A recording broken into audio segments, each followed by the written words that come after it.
Hey, this is Dane from featherprop.com. Thanks for joining me here today. As you probably know, YouTube likes to make suggestions about what videos it thinks that you're going to like. Recently, a video popped up on my feed called Why Be Catholic and Not Just Christian. Intrigued, I clicked on it and watched the video. It features Father Mike Schmitz, who I found to be a very engaging gentleman who's easy to watch and really easy to listen to. He has a very friendly style, which I enjoyed very much, and he's certainly more entertaining than I am. Now, I've never heard of him before and know nothing about him or his channel, Ascension Presents, other than it's a Roman Catholic channel, and that's really all that I know. Now, I'm not a Roman Catholic, and though I don't necessarily call myself a Protestant, I'm sure Father Schmitz would give me that title. I prefer just to say that I'm a follower of Jesus and leave it at that. Anyway, his video is about the differences between Roman Catholics and non-Catholics. Well, actually, it's only about one difference, and that is authority. You know, I used to do a podcast a few years back, but kind of quit because I discovered that I was actually reaching a larger audience here on YouTube. The podcast is found at thethinkingchristian.us, which is my site. You can still go there and listen to the various podcasts that I've made over the years. In any event, back in October of 2018, I made a podcast about the differences between Roman Catholics and Protestants. And interestingly enough, I focused on the very same difference that Father Mike Schmitz did, authority. So I completely agree with him. Now, in this video, I'd like to sort of respond to some of the things that Father Schmitz said and provide an alternative viewpoint to his position. I know that some Protestants do a lot of Catholic bashing, but that's not what I'm about. I'm about looking at the facts and sifting through them as best that I can. I'm about finding the truth and sharing that truth as I understand it. So if you've come here expecting to see someone bash our Roman Catholic brothers and sisters, you've come to the wrong place.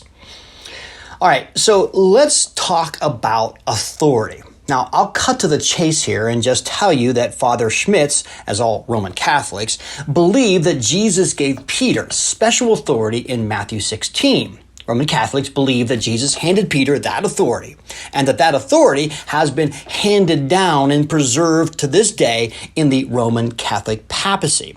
Let me play for you a brief clip from his video. May or may not know, Jesus came to establish the kingdom, right? But it's not an invisible kingdom. Why? Because we can look at Jesus as the king, establishes the kingdom, but when he says to Peter, Simon, now Peter, says, I'll give you the keys to the kingdom, etc., he's referencing Isaiah, the book of the prophet Isaiah. And in Isaiah, there is this role in the kingdom. There's a role. There's the king, obviously, but there's also the prime minister, the al-Haba'it, the one who's the overseer. That when the king is gone, this person is in charge. This person has the authority of the king. It says that in Isaiah chapter 22. And it's almost word for word what Jesus gives to Peter, the keys to the kingdom of heaven. So let me say a few things about what we've just listened to. First, Father Schmitz said that Jesus was referencing Isaiah chapter 22 when he spoke to Peter in Matthew 16. Now, of course, Father Schmitz didn't get that information from Jesus or Peter or any of the other apostles. Rather, he got that from the Roman Catholic Church. They're the ones who told him that Jesus was referring to Isaiah 22 because we don't find Jesus mentioning Isaiah anywhere in the passage. Furthermore, he said that what Jesus said to Peter is, and I quote here, almost word for word, end of quote, what we read in Isaiah. However, that's not really true. In Matthew 16:19, we read Jesus saying, and I will give you the keys of the kingdom of heaven, and whatever you bind on earth will be bound in heaven, and whatever you loose on earth will be loosed in heaven. And in Isaiah, we read, the key of the house of David I will lay on his shoulders, so he shall open and no one shall shut.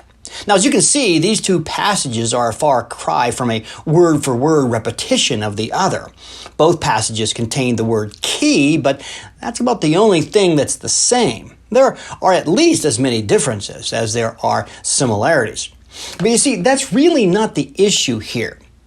What Father Schmitz has been instructed to teach by the Catholic Church is that Peter was given special authority by Jesus in Matthew 16. This is the Roman Catholic doctrine known as the primacy of Peter. It holds that Jesus made Peter primary among the other apostles and of his church.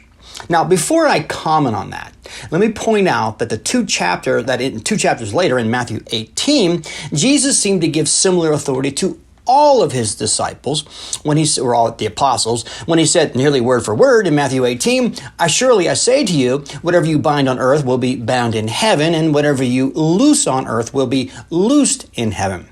Now, of course, Jesus didn't give the keys of the kingdom to all of the apostles there. But he did make it clear that Peter wasn't the only one to have the authority to bind and to loose. So, was Peter the head of the first church? Well, if he was, it doesn't appear that the other disciples knew it. In Galatians 2, Paul was writing to correct the false notion that Gentile believers had to get circumcised and follow the Jewish law. As he was sort of establishing himself as a first-generation apostle among his readers, he tells the story of Peter coming to greet the Gentile believers in Antioch. It seems that Peter was visiting and interacting with the new believers, and everything was just sort of hunky-dory until some Jewish Christians from Jerusalem showed up. What then happened is Paul saw Peter withdrawing from the Gentiles so as not to offend the Jews. Now, if Paul knew that Peter was the head of the church and the one responsible for making decisions, one would think that he should have also withdrawn from the Gentile believers. If he knew that Jesus had appointed Peter to lead, then you might expect Paul to simply imitate Peter's leadership. That's what Jesus would have wanted, right? Well, instead, he stood up to Peter to his face and told him that he was wrong. Then later in Acts 15, when all of the apostles came together to make a decision about circumcision, one would have expected Peter to have presided over this first ecumenical council, if in fact everyone knew that Jesus had placed him in charge. However, it's not Peter, but James who finally gets everyone's attention and makes the final decision. Peter is just one of the many who contribute to the conversation. You see, there's no evidence that the early church ever saw Peter as the one who had been placed in charge. So what did Jesus mean when he told Peter that on this rock he was building his church? Well, I'm going to be honest here. I don't really know. I've heard a number of different Protestant interpretations of the passage, and none of them has really ever sounded terribly convincing to me. Now, you might be thinking, well, Dane, why then aren't you Roman Catholic? Well, I'm glad that you asked. You see, whether or not Peter was given special authority and privileges in Matthew 16 is not the question. What the real question is if that authority was to be handed down to someone else. In other words, did Jesus intend for the authority that he gave Peter to be passed down to someone else after Peter died? Was Jesus establishing a line of popes in Matthew 16? You see, I may not strongly disagree with Father Schmitz on what was handed to Peter, but I am convinced that there's no good reason to believe in the Catholic doctrine of apostolic succession. Apostolic succession is a doctrine unique to Roman Catholics that holds that Jesus intended that the authority he invested into Peter and the other apostles was to be passed down to the next man who holds that office. They insist that Jesus authorized the successors of Peter to have the same leadership power as Peter. But is that what Jesus intended? He didn't say that in either the Matthew 16 or 18 passages that we just looked at, and he didn't say that anywhere else in all of Scripture. The Roman Catholic Church gets the doctrine of apostolic succession chiefly from Acts chapter 1. Now there Peter reminds the other apostles that Judas had betrayed Jesus and had hanged himself. Peter suggests that Judas should be replaced, and he quotes two passages from the Psalms in order to prove his point, Psalm 69 and 109. From the remaining disciples, 2 men are chosen, and the lot fell on Matthias to replace Judas. Now, Roman Catholics lean heavily on this passage to tell us that as the apostles die off, someone is to replace or succeed them. Now, that might seem convincing until we look more closely at what's going on here. Both Psalm 69 and 109 that Peter quoted are about wicked men. If you read the sections of those chapters that the quotes are taken from, you'll quickly notice that they are about the enemies of God. They fit very well into the last few hours of the life of Judas. Now, I would challenge Father Schmitz, or any Catholic for that matter, to stand at the tomb of Peter or the other apostles and read those sections of Psalm 69 and 109 over their graves. They would never do it. For example, would anyone feel comfortable standing over the corpse of Peter and reading Psalm 109, 6 through 8? Set a wicked man over him, and let an accuser stand at his right hand. When he is judged, let him be found guilty, and let his prayer become sin. Let his days be few, and let another take his office. It's abundantly clear that those passages were not written with faithful men in mind like Peter. Rather, they were written about people who had turned their backs on God like Judas. Those passages do not apply to the remaining disciples who died as faithful men. The only way to think that they might apply to other apostles is to make sure you never read them in context. But that's not a wise thing to do.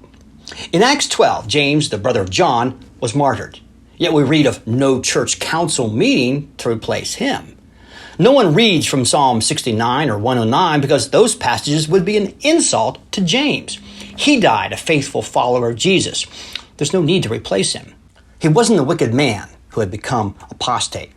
So if Jesus had given Peter special authority and power, which I am suspect of, I believe there's still no good reason to assume that that authority was ever transferred to anyone else. We don't have a thread of Scripture that when looked at in context would lead us to believe so. Jesus is never recorded as telling his disciples that their authority would be passed on, nor do we find any apostle writing of such a thing. Therefore, the reason why I am not Roman Catholic is because there's no good reason to believe that Jesus invested any special authority in that institution. Well, thanks for watching, and I hope to see you here next time on this channel.